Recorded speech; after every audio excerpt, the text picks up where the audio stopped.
Hey, ladies and gentlemen, this is Carmine Sabia for Explain America, and guys, leave it to a Democrat to say the worst possible thing after a tragedy.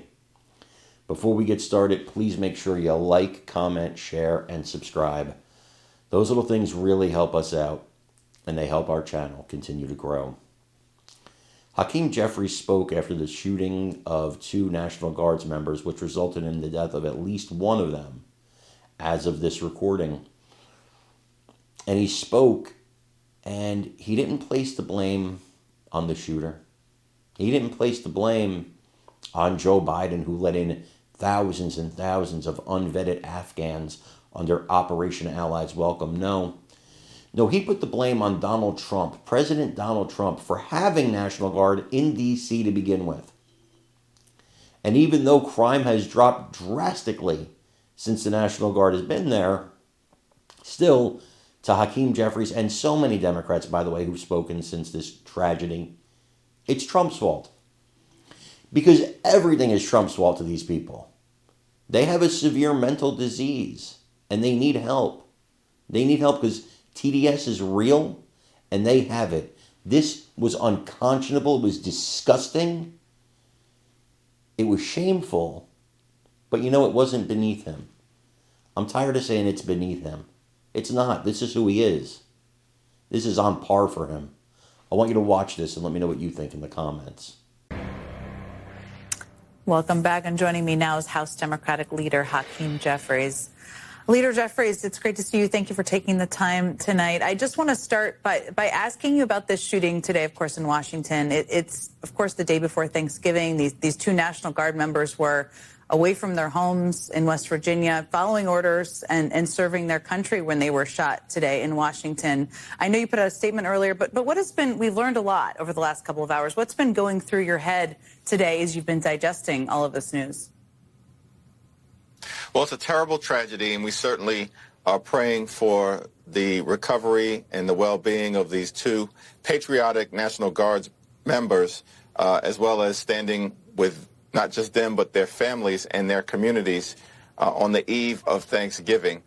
Also, now that we have a shooter who's not just in custody, and we're thankful for the work of local law enforcement in swiftly apprehending an individual, but now we need to begin to understand, in the context of the investigation, what happened, why it happened, and how we can take steps to prevent this from ever happening again.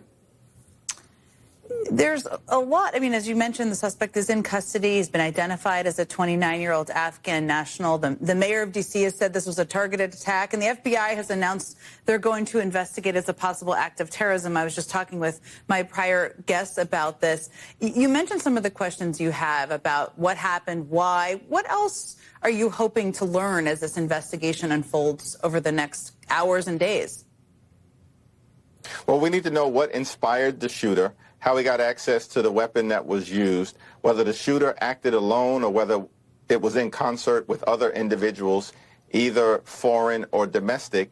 And these are naturally questions that are going to have to be answered by a thorough law enforcement investigation.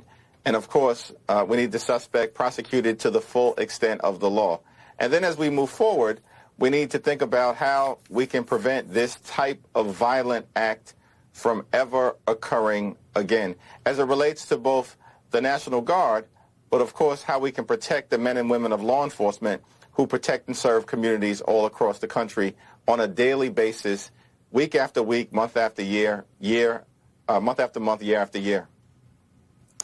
I should mention that the president is addressing the shooting right now. We'll play some of that in a moment, depending on what he says. But the Trump administration has already tonight requested a stay of a federal judge's ruling last week that the deployment of the National Guard in D.C. is illegal. And also, as you well know, Secretary Hegseth also announced that Trump has ordered 500 additional National Guard troops to D.C., joining the 2,200 already. Obviously, what has happened today is an incredible tragedy with these two National Guardsmen, but this is a city you spend a great deal of time in. What do you make of those two actions just hours after this shooting?